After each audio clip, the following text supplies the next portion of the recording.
Bismillahirrahmanirrahim. Assalamualaikum warahmatullahi wabarakatuh. Selamat pagi, salam sejahtera bagi kita semuanya. Yang saya hormati Bapak Wakil Presiden, para Menko, para Menteri, Kapolri, Jaksa Agung yang hadir, juga Kepala BPKP, Kepala KPP, seluruh Sekjen dan Dirjen yang hadir.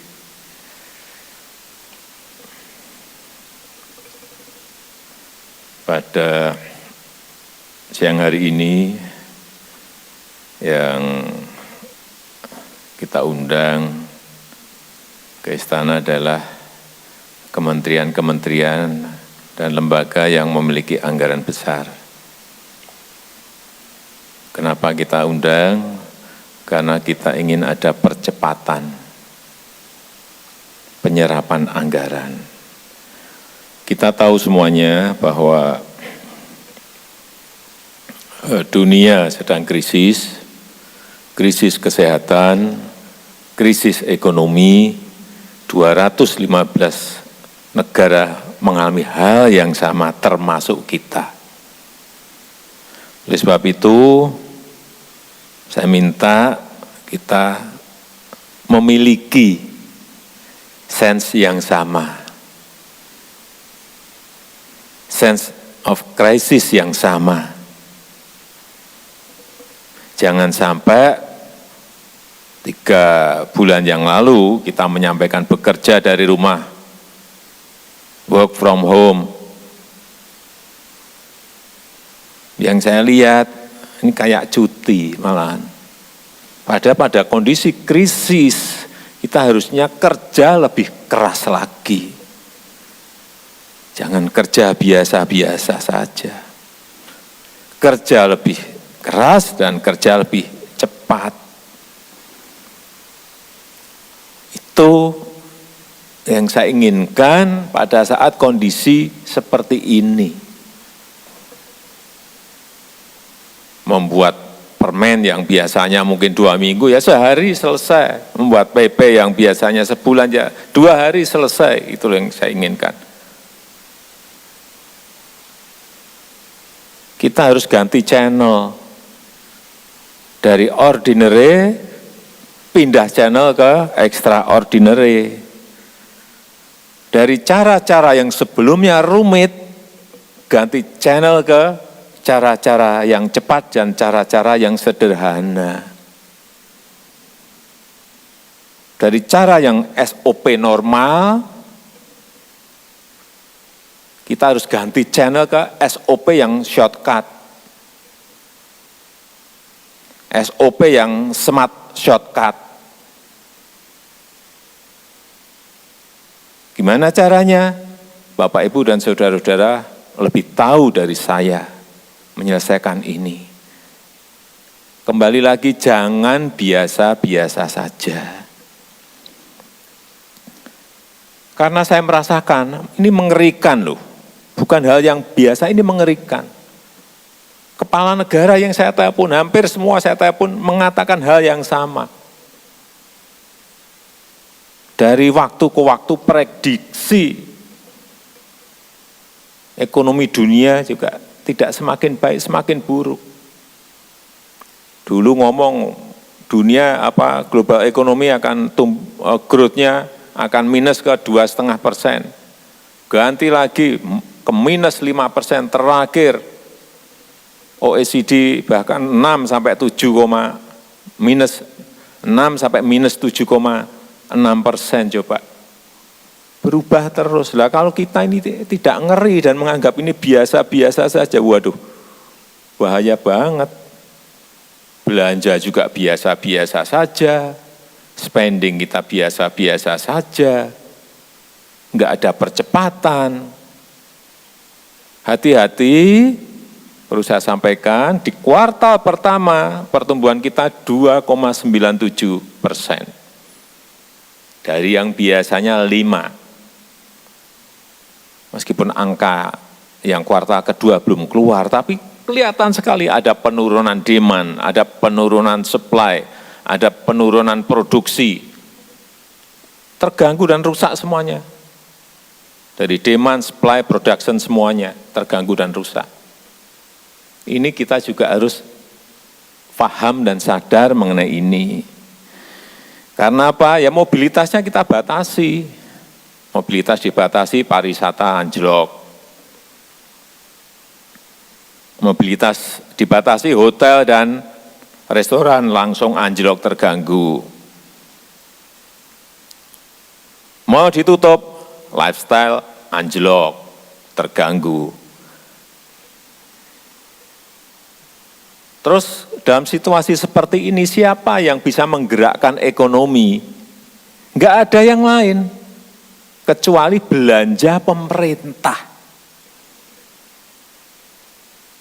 Belanja pemerintah. Oleh sebab itu pada kesempatan yang baik ini saya minta semuanya dipercepat. Terutama yang anggarannya gede-gede.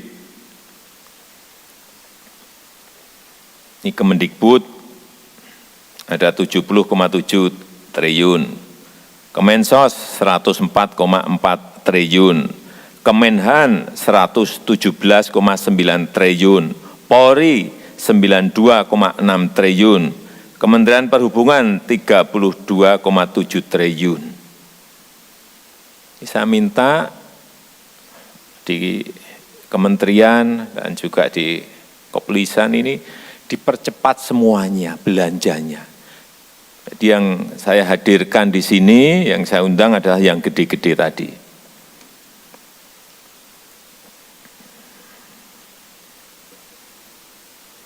Oleh sebab itu, tadi di depan saya sudah minta, kita harus memiliki sense of crisis yang sama.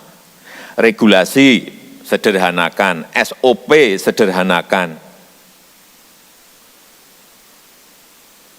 Sesuai dengan keadaan krisis yang kita hadapi. Semua negara sekarang ini mengalami itu. Kerjanya cepat-cepatan. Ini kita berkejar-kejaran dengan yang namanya waktu.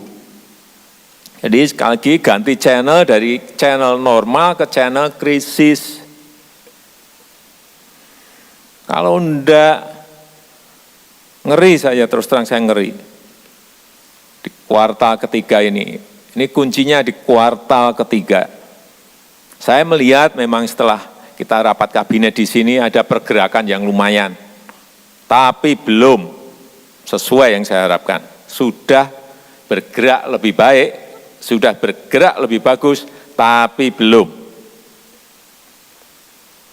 Oleh sebab itu, Bapak, Ibu, dan saudara-saudara saya kumpulkan untuk mengungkit ini.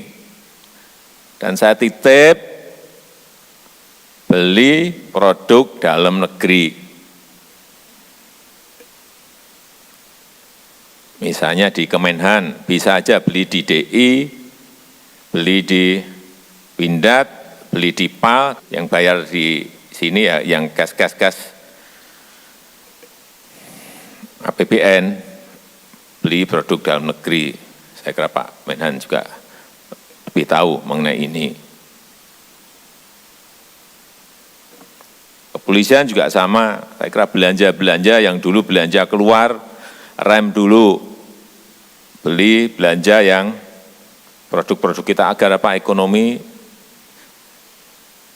kena trigger bisa maju growth kita, pertumbuhan kita. Sekali lagi, percepat belanja. Belanjanya produk dalam negeri, termasuk sekarang obat-obatan. Kalau perlu stok nggak apa-apa, tapi stok obat dalam negeri. PCR juga dalam negeri, kita sekarang sudah bisa buat PCR. Rapid test, beli dalam negeri karena kita bisa buat semuanya. Jangan ada lagi beli yang dari luar. Apalagi hanya masker, banyak kita produksinya. APD, 17 juta produksi kita. Per bulan. Padahal kita pakainya hanya kurang lebih 4 sampai 5 juta. Hal-hal seperti ini, saya mohon Bapak Ibu Menteri, Pak Sekjen, Pak Dirjen tahu semuanya masalah dan problem yang kita hadapi. Kembali lagi jangan sampai menganggap kita ini masih pada situasi biasa-biasa saja. Karena saya melihat stimulus ekonomi ini belum.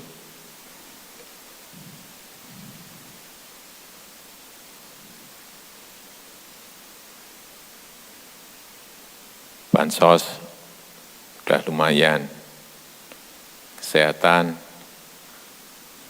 masih perlu dipercepat, stimulus ekonomi baik untuk yang UMKM maupun yang tengah dan gede, belum.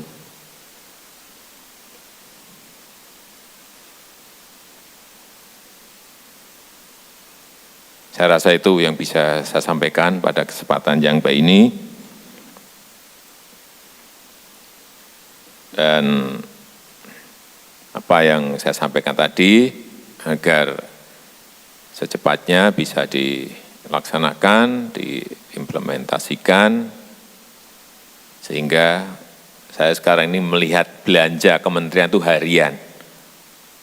Naiknya berapa persen, naiknya harian saya lihat betul sekarang. Karena memang kuncinya di kuartal ketiga ini. Begitu kuartal ketiga bisa mengungkit ke plus, ya sudah. Kuartal keempat lebih mudah, tahun depan insya Allah juga akan lebih mudah. Saya rasa itu yang bisa saya sampaikan. Terima kasih. Assalamualaikum warahmatullahi wabarakatuh.